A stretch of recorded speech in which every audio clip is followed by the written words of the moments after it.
তুমি মঙ্গল করো, ভালো থাকো, পৃথিবীর আলো দেখো। ঠান্ডা আছে আজকে, ঠান্ডা লাগছে, প্রচন্ড ঠান্ডা পড়েছে এখানে। ঠান্ডা এখানে সকালে স্নোফল হয়েছে কিন্তু জমেনি।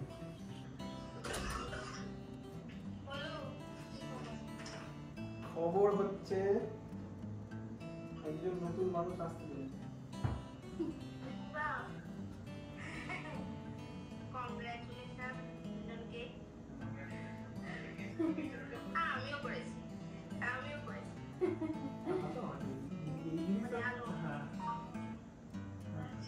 জিনিস দেখাবো, তো যারা যারা প্রেগনেন্ট তাদের জন্য ইম্পর্টেন্ট, মানে সবার জন্য নয়। আমার প্রেগনেন্সির ব্যাপারটা বাড়িতে জানিয়েছিলাম বেশ অনেকটা দেরি করে। তার কিছু কিছু কারণ ছিল, আর শুনে সবার কি রিয়াকশন ছিল সেটাও শেয়ার করব আজকের ব্লগে। হ্যালো, আমি আলো। আমার আরেকটি নতুন ব্লগে আপনাদের অনেক অনেক ওয়েলকাম। আশা করি সবাই খুব ভালো আছেন, আমরাও খুব ভালো আছি। প্রেগনেন্সি ব্যাপারটা ভগবানের আশীর্বাদ ছাড়া আর কিছুই নয়, কিন্তু এটাও হয়তো সবাই আমরা জানি যে প্রেগনেন্সি ব্যাপারটা আনন্দের হলেও একটি মেয়ের জন্য বড়ই কঠিন, সেটা সে যেখানেই থাকুক। প্রেগনেন্সি চলাকালীন শরীরের মধ্যে নানান রকমের চেঞ্জ আসে, সেইগুলো হয়তো কি সবাই জানে, কিন্তু আমি যদি আমার কথা বলি, এই চেঞ্জগুলো আমার জন্য ছিল বড়ই ভয়ঙ্কর। প্রথমে যখন আমি আমার প্রেগনেন্সির ব্যাপারে জানতে পারি, খুব খুশি হয়েছিলাম, তার সাথে খুব ভয়ও পেয়েছিলাম। ফোনে নানান রকমের ভিডিও দেখেছিলাম যে এরকম ভাবে হাঁটতে নেই, এটা খেতে নেই, এরকম ঝুঁকে বসতে নেই। ভয় তো ছিলই, তার সাথে ছিল নানান ধরনের কনফিউশনও। তারপরে আমার পিসিওডি থাকার জন্য আমার জন্য কনসিভ করাটা একটু কঠিনই ছিল। এতটা খুশির খবর হয়তো চেপে রাখা আমার জন্য কতটা কঠিন ছিল আমি বলে বোঝাতে পারবো না। কিন্তু ওই যে সবাই বলে না, 3 মাস না হলে কাউকে বলতে নেই, 3 মাসে একটু স্টেবিলিটি আসে। তারপর আমরা আছি বাড়ি থেকে এতটা দূরে। হ্যাঁ, বাড়িতে থাকলে নিশ্চয়ই জানাতাম, কিন্তু আমার মনে হয়েছিল আমি যখন বাড়ি থেকে এত দূরে আছি, আমি হয়তো তাদের জানালে তারা খুব খুশি হতে পারবে, কিন্তু আমার কোনো হেল্প ওনারা করতে পারবেন না। উপরন্তু যেহেতু এখানে ওনারা আসতে পারবেন না চাইলেও, তার একটা গিল্ট তো হবেই তাদের। তার উপরে অনেকেই জানেন আগের দিনের মানুষেরা এই গর্ভাবস্থায় মেনে চলেন হাজার নিয়ম, এটা করতে হবে সেটা করতে হবে। আমি সেইগুলোর বিরুদ্ধে একদমই নয়, হয়তো ভালোর জন্যই ওনারা করেন, কিন্তু আমার পক্ষে কিছু কিছু জিনিস এখানে করে ওঠা একদমই সম্ভব হয় না। তারপর ফার্স্ট ট্রাইমেস্টার পুরোটা কাটিয়ে দেওয়ার পরও আমার শরীর ভীষণ খারাপ ছিল। আমার ওয়েট তো গেইন হচ্ছিলই না, দেখছিলাম বমি করে করে লুজ হয়ে যাচ্ছিল উল্টো। তার সাথে ছিল আরও ভয়ঙ্কর কিছু সিমটমস, সেগুলো না হলে আমি অন্য ব্লগে বলব। সেইগুলো বাড়িতে জানালে তারা ভয়ই পেত। তাই আমরা ভেবেছিলাম আমার শরীরটা ঠিক হোক, আমি যখন একটু খাওয়া দাওয়া করতে পারবো, সুস্থ ফিল করতে পারবো, তখনই এই ব্যাপারটা ভালো জানাতে পারবো বাড়িতে। এখন আমি যে ঘটনাগুলো বলছি, ফার্স্ট ট্রাইমেস্টারটা মনে পড়ছে আমার, কিন্তু কি যে ভয়ঙ্কর শারীরিক যন্ত্রণার সাথে মানসিক যন্ত্রণাও ফেস করেছি বিভিন্ন ধরনের হরমোনাল চেঞ্জেসের জন্য, তা যারা মা হয়েছেন তারা ভালো জানবেন। বিভিন্ন ধরনের মুড সুইংস তো থাকেই, তার সাথে শারীরিক বিভিন্ন কষ্টও থাকে। তারপর আমি আবার একাই থাকতাম, সারাদিন এত বমি করতাম, আর তার মধ্যে বাড়ি থেকে যখন ফোন করতো, আমার মনে আছে তার মধ্যে বমি পেলে আমি বলতাম আমার কিছু কাজ আছে, আর ফোনটা মিউট করে দৌড়ে বমি করে এসে আবার কথা বলতাম। কখনো কাউকে বুঝতেই দেইনি যে আমার কষ্ট হচ্ছে। যাই হোক, ফাইনালি আমার যখন 5 মাস হয়ে যায়, আমি একটু বেটার ফিল করতে শুরু করলাম, তখন বাড়িতে জানিয়েছিলাম। তো প্রথমে বাড়িতে জানিয়েছিলাম আমার শাশুড়ি মাকে। আমরা প্রথমেই ডিসাইড করেছিলাম যে প্রথমে ওনাকেই জানাবো। আমার শাশুড়ি মা শুনে এত খুশি হয়েছিলেন, আর আনন্দে তো উনি গান গাইছিলেন, মঙ্গল করো, ভালো থাকো, পৃথিবীর আলো দেখো, দয়ায় তুমি সুখে থাকো। আবার দেখো প্রাণের প্রদীপ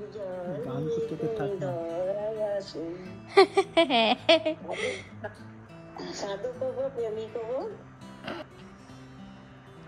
আলোতে প্রাণের প্রদীপ জ্বালিয়ে তুমি ধরায় আসো। রবীন্দ্রনাথ এই গানটা লিখেছিল। রবীন্দ্রনাথের দাদা বলছে সরকার তো তোকে পুরস্কার দিল না, আমি তোকে পুরস্কার দেবো, এত সুন্দর গান লিখলি।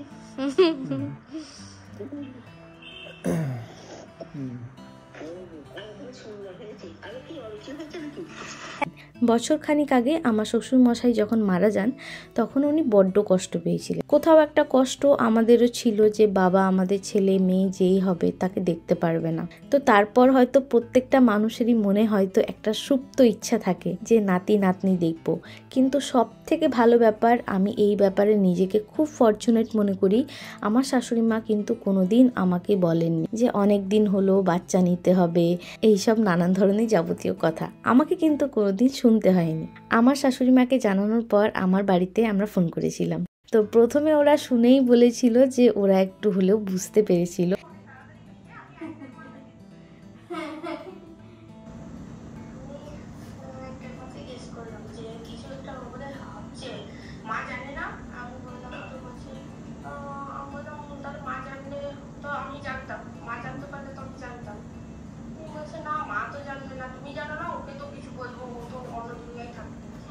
দেখবেন নিজের ভালোবাসার মানুষের সাথে আমাদের একটা টেলিপ্যাথিক্যালি কানেকশন থাকে। তো সেটাই হয়তো হয়েছিল। আমার শরীর যেহেতু খারাপ ছিল বা বিভিন্ন কারণে হতে পারে ওরা একটু বুঝতে পেরেছিল, কিন্তু আমি যেহেতু বলিনি ওরা শিওর ছিল না। আমার বাড়ির সবাই শুনেও খুব খুশি হয়েছিল, জিজ্ঞেস করছিল কত মাস হলো, কেমন আছি, একা কিভাবে ম্যানেজ করছি সব। কারণ বেশিরভাগ মেয়েকে দেখেছি এই সময়টা বাবার বাড়ি চলে যায়। মা জিজ্ঞেস করছিল আমি বাড়ি যেতে পারবো কি না, কিন্তু দুর্ভাগ্য আমি 18 ঘন্টা ট্রাভেল করার মতো অবস্থাতেই ছিলাম না। কোথাও না কোথাও আমি নিজেকে খুব আনলাকি মনে করি এই ব্যাপারে, যে এই সময়টা আমি বাড়ি যেতে পারলাম না, কারো যত্ন পেলাম না, মায়ের হাতের খাবার খেতে পারলাম না। তারপর মনে হয় আমি একজন এমন মানুষ পেয়েছি যে আমার পরিবার আমার পাশে থাকলে যতটা হয়তো করতো আমার জন্য, সে তার নিজের সাধ্যের বাইরে গিয়েও আমার সেবা করেছে এই সময়টা। এর থেকে আর বেশি কি চাই বলুন তো? তার জন্য ঈশ্বরের কাছে আমি অনেক কৃতজ্ঞ। আর তারপর আমি এটাও জানি যে আমি একা এমন মেয়ে নয় যে এই সময় বাইরে আছি। অনেক মেয়ে এমন আছে কাজের সূত্রে বাইরে, কেউ হাজব্যান্ডের সাথে বাইরে, কারোর দূরে বিয়ে হয়েছে তাই বাইরে। তারাও হয়তো সমানভাবে আমারই মতো কিছু কিছু প্রতিকূলতার সম্মুখীন হয়। এটা ভেবেই আমি সবসময় নিজেকে সান্ত্বনা দিই। তো যাই হোক, আমি না কিছু প্রেগনেন্সি এসেনশিয়াল জিনিসও কিনেছি, সেটাও আজকের এই ভিডিওতে শেয়ার করব। যারা প্রেগনেন্ট তাদের হয়তো এটা কিছুটা হলেও কাজে লাগতে পারে। তো যারা যারা প্রেগনেন্ট তাদের জন্য ইম্পর্টেন্ট, মানে সবার জন্য নয়, কিন্তু আমার যেহেতু এখন সেকেন্ড ট্রাইমেস্টার চলছে, তো আমার শুতে প্রচুর মানে ব্যাক পেন হয়, সবসময় ব্যাক পেন হয়, মানে শুতে খুব অসুবিধা হয়। তো তার জন্য আমি একটা জিনিস অর্ডার করেছি, তো সেটাই দেখাবো। তো যাদের আমার মতো এরকম অসুবিধা হচ্ছে তারা এই জিনিসটা ব্যবহার করে দেখতে পারেন। আমিও ব্যবহার করে জানতে পারবো এটা কেমন, কিন্তু আমি যতগুলো ভিডিওতে দেখেছি সবাই বলেছে খুব ভালো এটা। তো এটা একটা প্রেগনেন্সি পিলো, এরকম একটা ছোট এটা করা আছে, জাস্ট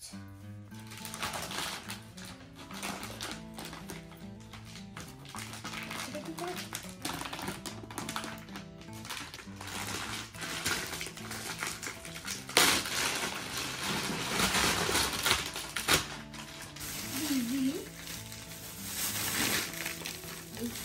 বালিশটা ঠিক এরকম দেখতে আমার খুব দরকার ছিল। এটা প্রচন্ড কোমরে ব্যথা আমার,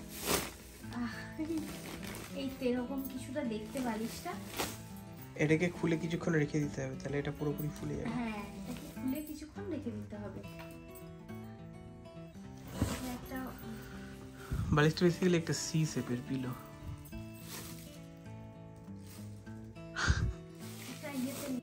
আমাকে না অনেকেই রান্না করার যে ভিডিওগুলো আমি দিয়েছি সেটাতে জিজ্ঞেস করেছিলেন আমি কোন মিক্সি ব্যবহার করি, কারণ সর্ষে আর পোস্ত নাকি তাদের বাড়তে একটু অসুবিধা হয়।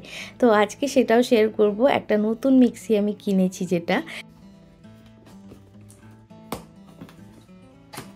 একটা মিক্সি অর্ডার করেছি, ওই বাড়িতেই ফেলে দিয়ে চলে এসেছি। তো আমি যখনই কোনো মশলা টশলা বাটি, তো আমার কাছে একটা ভালো মিক্সির সবাই লিঙ্ক চাই। তো এটা আমি ব্যবহার করে জানাবো যে কেমন। একটা ভালো মিক্সি সবাই চাই, যেটাতে পোস্ত থেকে শুরু করে সর্ষে থেকে শুরু করে সব বাটা যাবে। এখনকার মিক্সিগুলোতে কিছু কিছু জিনিস বাটা যায় না, তো সবাই কিনতে ভয় পায় যে কোনটা কিনলে বেশি ভালো হবে। তো এটা আমরা আপাতত কিনেছি, ব্যবহার করিনি এখনো। ব্যবহার করে বুঝতে পারবো কেমন। এটাতে এই যে দুটো বাটি পেয়েছি, এই আরেকটা আছে, এই যে আরেকটা আছে, মানে তিনটা। এই একটা পরিষ্কার করার জিনিস আছে মনে হয়, আর এই যে। তো আজকের ভিডিওটা এখানেই শেষ করছি। যদি ভিডিওটা ভালো লেগে থাকে একটা লাইক করে দেবেন, আর আমার ভিডিও যদি মিস না করতে চান তাহলে সাবস্ক্রাইবও করে দেবেন। আবার দেখা হবে আরেকটি নতুন ভিডিওতে। ততদিন ভালো থাকবেন, বাই।